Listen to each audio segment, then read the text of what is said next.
Sou Ana Cláudia Lodo Campos, fisioterapeuta e terapeuta nesse caminho desde 2017, ajudando a mim, primeiramente, ao meu redor e aos meus pacientes e a quem precisa de uma ajudinha de acender a luz do poste para encontrar um caminho de vida mais saudável.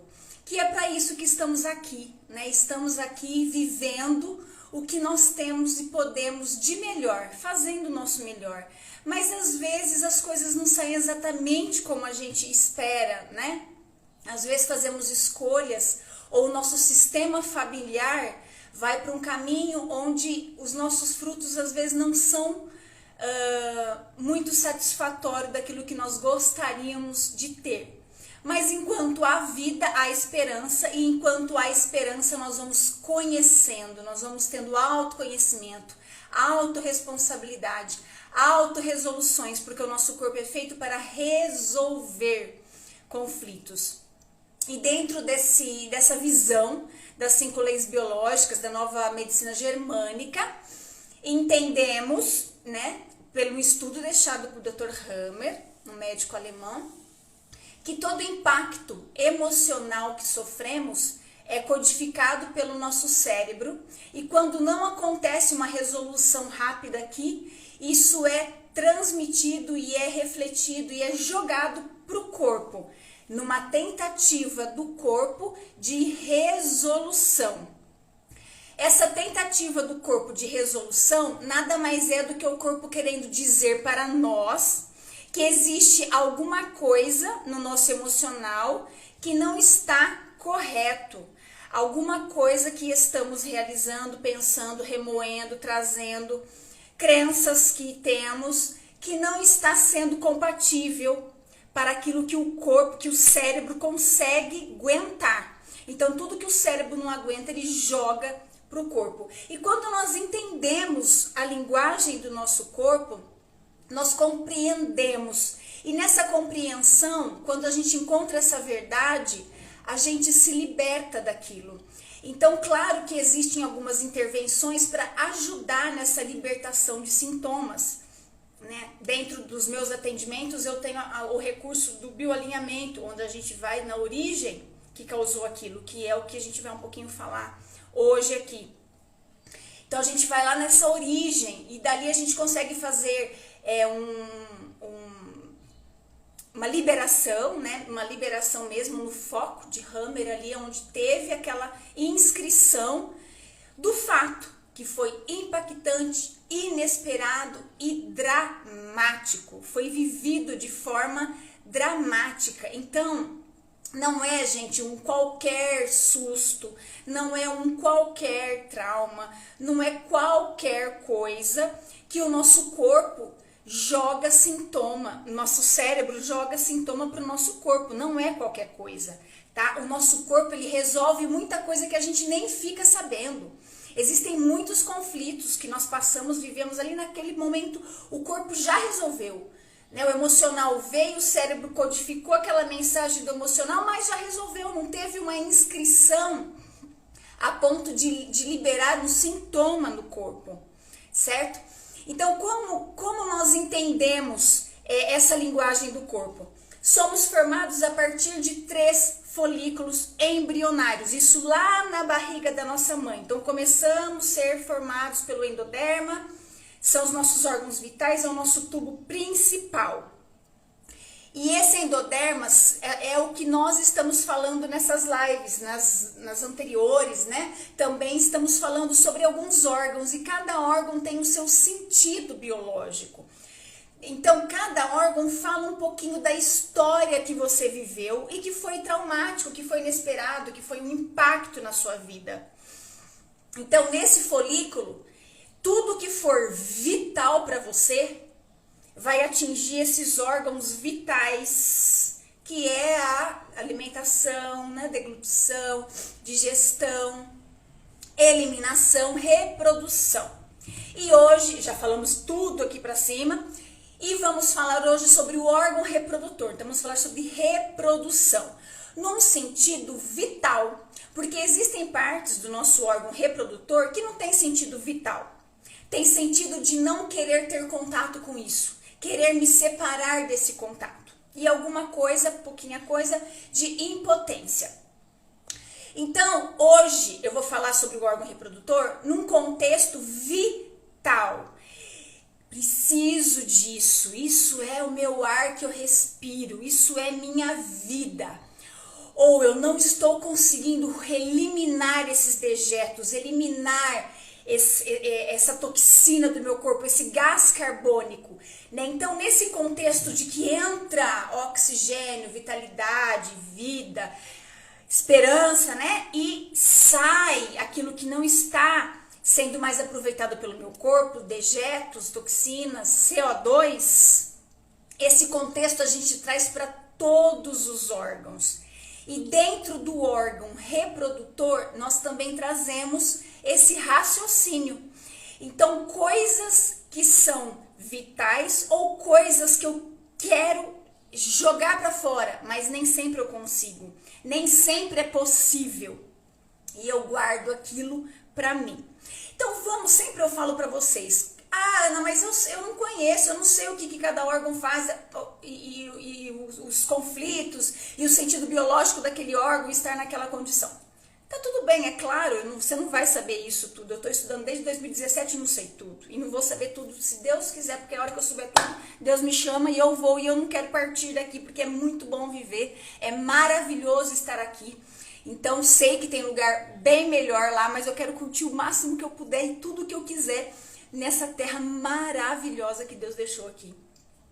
Então, nesse contexto de entender, eu sempre falo para vocês, para que serve aquele órgão? O que aquele órgão faz?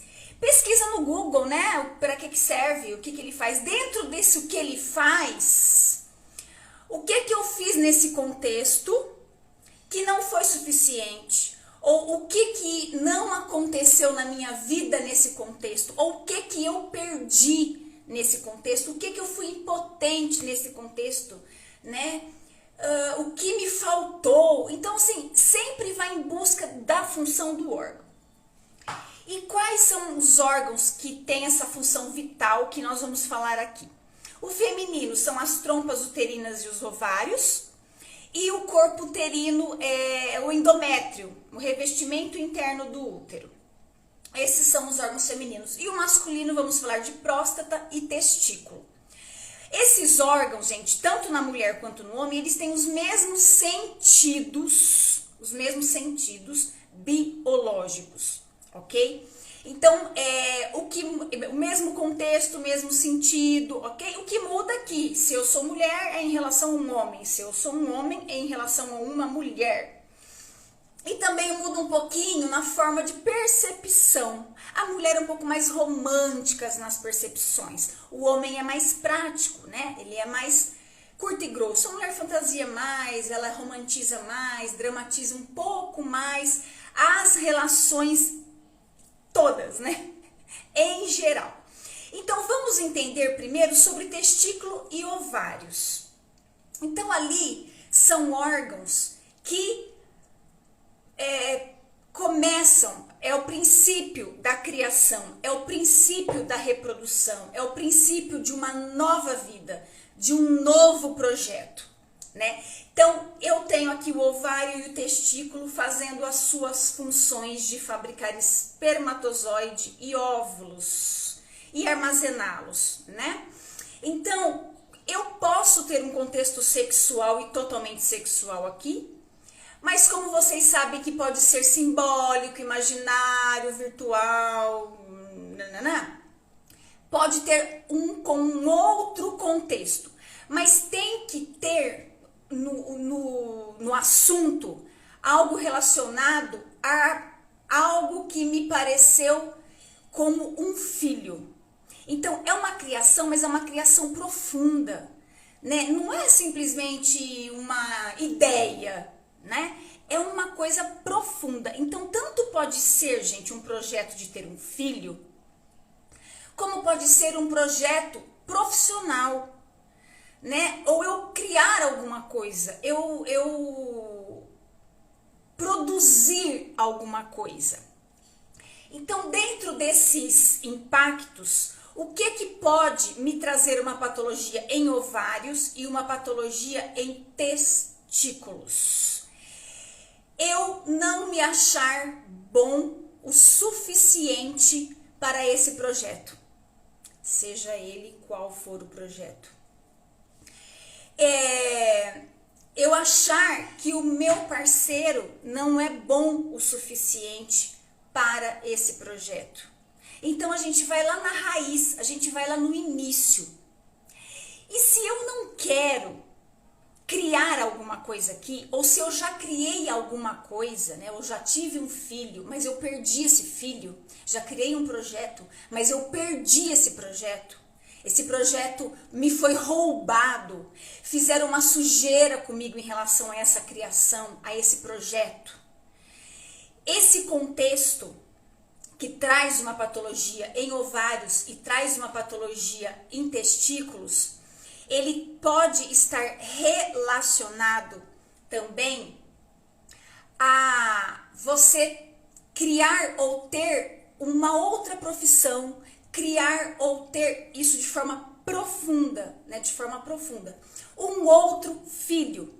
Então, se a mulher ou o homem perdeu um filho, dependendo como ele sentiu essa perda desse filho, que pode ser filho real, pode ser um filho virtual, imaginário, um projeto, uma outra profissão, que eu já falei, a perda desse filho pode, tá, gente? São possibilidades, como pode ser outras coisas também, mas eu tô dentro de um contexto de órgão reprodutor.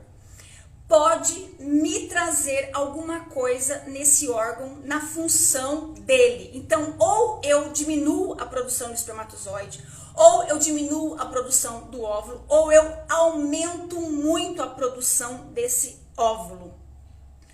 Aumenta a produção desse espermatozoide, ou esse espermatozoide é muito, mas é ineficiente, né? Tem espermatozoides que ele perde um pouco a sua cauda, tem deficiências nesse espermatozoide. Então eu tenho um número aumentado, mas ele é deficiente, ele não é suficiente, ágil para chegar até o óvulo, ok? Então isso falando dos órgãos base, dos órgãos principais. E para que esse órgão entra nessa condição biológica?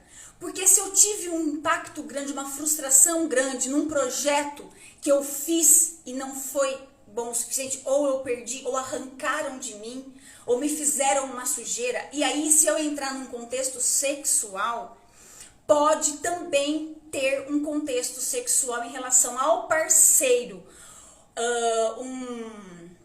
uma sujeira que o parceiro fez comigo ou fez em mim, alguma coisa que não me agrada dentro do ato sexual, literalmente, tá? Ou virtual, ou simbólico, porque a gente cria tudo na nossa mente, então podemos criar uma situação que não é real, mas o corpo sente como real, ok? Sentir uma traição, tá? De uma forma aí muito profunda. Enfim, então os órgãos básicos, tá? Aí a gente andando um pouquinho dentro do órgão reprodutor, por exemplo, a vagina pode se comportar de uma forma que ela impeça que esse óvulo seja fecundado. Ela pode aumentar o pH vaginal. Esse pH pode ser muito ácido e esse espermatozoide morre antes de fecundar um óvulo. Então a mulher está num contexto de que ela não pode mais ter um projeto novo, ela não pode procriar alguma coisa, ela não pode reproduzir alguma coisa. Por quê? Porque ela está num contexto de que já aconteceu isso e ela não foi bem sucedida. Ou ela tem a crença de que a mãe fez e não foi bem sucedida. Pode ser que a mãe não foi uma boa mãe, ou a mãe sempre falou para ela sobre filhos, sempre pôs medo nessa mulher sobre filhos. E com o homem também, o homem pode ter muito medo de ser pai, de se sentir preso numa relação, de sentir que a vida acabou ali naquele momento que ele vai ser pai. Então também pode acontecer essas coisas que ele tem essa diminuição de esperma, esse esperma ineficiente e um líquido, o líquido onde fica o espermatozoide seminal, né? O líquido seminal pode ficar muito viscoso, e esse esperma não tem a mobilidade suficiente para vencer todo o canal e chegar na trompa e fecundar esse óvulo. Né? Então, várias coisas o corpo pode produzir para que esse projeto não venha à tona, certo? E aí, então, esse meio onde o esperma entra e vai para o canal vaginal para entrar, né, no útero e fazer o percurso da trompa e pegar esse óvulo, todo esse trajeto pode estar dificultando a passagem e a entrada desse espermatozoide. E daí tudo bem, chegamos na trompa de Falópio, chega ali, existe alguma coisa ali também que vai barrar essa fecundação.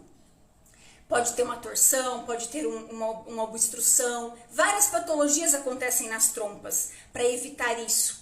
Para evitar que o óvulo também venha, né? O óvulo fica contido para entrar no útero. Então, assim, tem bastante complicações ali por conta emocional que o cérebro codificou, não conseguiu resolver e jogou para o corpo resolver.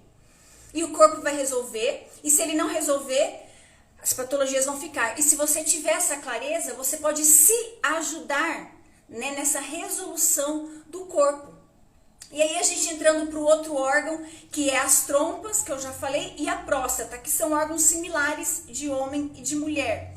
Aí esse contexto já é o trajeto, né? Eu já estou ali no meio do caminho, então o projeto já está acontecendo, mas eu preciso barrar de alguma forma.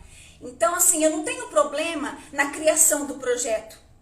Eu crio os projetos, eu crio os óvulos, eu crio o espermatozoide, tá tudo bem, o líquido está tranquilo, só que aí eu crio um problema na minha trompa. Eu crio um problema na minha próstata.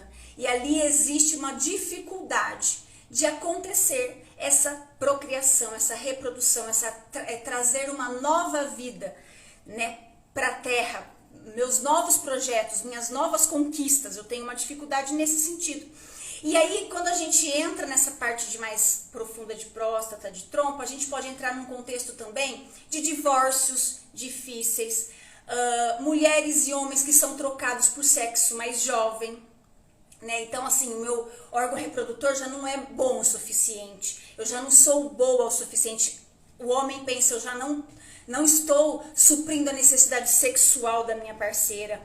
Então, aí começam os problemas, né, sexuais em si, e depois também tem umas outras conotações que é similar a um outro folículo embrionário que eu não vou falar hoje, porque não faz parte de endoderma, que é o que nós estamos falando aqui, tá? Mas existem também outros contextos da libido, da ereção, da ejaculação, que não é vital, mas é muito importante, só que é outro contexto de conflito. Eu não vou falar aqui para não bagunçar mais do que já é bagunçado esse negócio aqui, ok? Então, assim, quando a gente fala de próstata, a gente pode pensar também num contexto de um conflito moral da pessoa, um conflito da minha descendência. Será que a minha descendência será boa o suficiente? Será que os meus filhos me darão bons descendentes?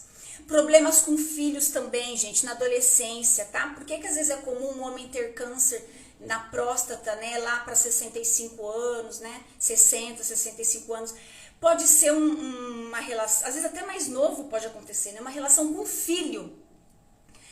Depende do contexto que esse pai tem com esse filho casa e sai, né? Vai morar sozinho, vai para um outro país. Essa perda, de repente, como isso é entendido pelo pai ou pela mãe, né? Como é que é isso na emoção? Como é que foi recebido esse desligamento, né, da mãe? Pode ser também outros órgãos afetados, mas tem um contexto que, de repente, eu posso sentir isso no órgão sexual. A minha cria está indo, né? A minha reprodução está indo, a minha vida está indo embora. Porque tem pais que têm umas relações com o filho meio estranhas, né, gente? Meio diferente, assim, né? Então, se eu perder meu filho, eu perco a vida. Então, se ele tem essa condição vital, ele pode ter uma pneumonia, pode ter uma bronquite, ele pode ter um problema de próstata, pode ter um problema nas trompas, no ovário, no útero, enfim. Depende, né, ali, porque é muito vital para a pessoa. Ela não criou um filho entendendo que esse filho não é dela e que esse filho ela vai criar para a vida, e o homem vai ensinar esse filho o mundo, vai dar segurança para esse filho no mundo exterior. Às vezes não, né? Às vezes cria ali para ficar aqui pertinho, juntinho, e quando esse filho sai, a pessoa entende que aquele filho não vai sobreviver. fora do ninho, né? Então essa perda do ninho também, né, é algo muito pesado e muito forte, principalmente para a mãe. E daí a gente entra no contexto útero, né? Porque o útero, ele tem ali um contexto de acolhimento, né? Um contexto de gestar alguma coisa. Então, quando eu estou dentro ali de um projeto, por exemplo, e esse projeto está em gestação, né? Esse projeto está sendo realizado, mas ele não foi bem sucedido, isso pode me trazer, às vezes, um contexto também dentro do útero. O endométrio, por exemplo, né, é a caminha para receber o óvulo. Então, se eu acho que eu não sou boa o suficiente para aquele projeto, eu posso aumentar as paredes, né, do meu útero. Eu posso causar uma endometriose, por exemplo, que é um reforço. A endometriose nada mais é que um colágeno. É um reforço naquele órgão. E tanto eu posso ter endometriose no útero, como eu posso ter em bexiga, como eu posso ter em abdômen, como eu posso ter em intestino, eu posso ter em vários lugares. É num contexto de precisar dar mais resistência para aquele órgão aguentar. Porque da próxima vez que eu passar um conflito nesse contexto, ele já está mais firme. Né? Então, a mãe que sofre muito aborto, gente, isso já acaba sendo o próprio corpo se protegendo, né? Então, faz aquela camada. E esse aborto, ele pode ser literal como um filho, e pode ser um aborto profissional, ele pode ser um aborto de uma relação que acabou, de um casamento que se foi, tá? Uma percepção de relação triangular também, isso pode ser percepção, pode ser literal, né? Quando o casal tem um amante. Então, essa triangulação também pode ser que traga algo no seu órgão reprodutor, dependendo do impacto que isso está sendo na sua vida, né? Dependendo dos medos que isso está te trazendo. Às vezes você está numa triangulação e tem medo de engravidar, ou o homem tem medo de engravidar a outra pessoa. Ou realmente teve, de repente, um filho dessa triangulação que não pode aparecer, não pode ser falado, não pode ser contado. Ele pode vir a desenvolver até um câncer, porque é algo muito mais profundo e algo longo, né? Porque o corpo, quando ele entra em processos de resolução e resolve rapidinho, gente, o corpo passa muito tranquilo sobre tudo, porque nós fomos feitos para lidar, para vencer esses conflitos. O corpo não foi feito para ser doente. O corpo foi feito para ser saudável, então ele tem seus próprios recursos. Aqui a gente dá uma ajuda para a hora que o corpo não deu conta mais. Então aí a gente vai numa ajuda, mas o corpo ele é pronto para resolução, certo? Então quando o casal tá nesse contexto triangular, sexualmente triangular, pode acometer algum órgão reprodutor nesse sentido aí, dos projetos, né, até dos medos, né? Dessa relação. E uma outra coisa também, gente, que já é um pouquinho mais delicado, eu não vou falar muito aqui, porque às vezes isso vai virar um vídeo, então às vezes adolescentes, crianças podem ouvir, eu não quero causar muito impacto em ninguém. Mas os abusos, e nesse caso ele é literalmente sexual. Nesse contexto não é qualquer abuso, tá? Eu tenho que entender que esse abuso foi sexual. Um assédio sexual pode sim, se ele não resolvido, se é um chefe que eu vivo tempos ali, se é alguém dentro da família, se é dentro da casa, e eu vivo muito tempo naquela relação abusiva, sexualmente abusiva, pode não ser literal, mas ele é contexto sexual, posso vir a produzir algo dentro do meu órgão reprodutor. Ovário, trompa, útero, o homem, testículo, próstata. Se isso é vital para mim e se eu tenho um contexto vital disso, certo? Então, acho que, gente, o que eu tinha para falar sobre órgão reprodutor é isso. Tem bastante mais coisa, mas basicamente pense em algo que eu quero criar, produzir, pôr para fora, que me é vital, e por algum motivo isso não foi possível acontecer. Ou tenho medo de trazer algo, alguma criação, algum projeto, algum filho para a vida, certo? E é isso. Alguma dúvida, alguma pergunta, me chame no direct, ok? Se você precisa de um esclarecimento maior, se você quer passar por uma sessão, aonde você consegue ter um contato maior com tudo isso e um esclarecimento melhor para te ajudar aí nessa trilhagem de vida. Tô também à disposição e você pode também ir atrás de um profissional da sua confiança perto de você ou online, seja lá o formato que for melhor para você, ok?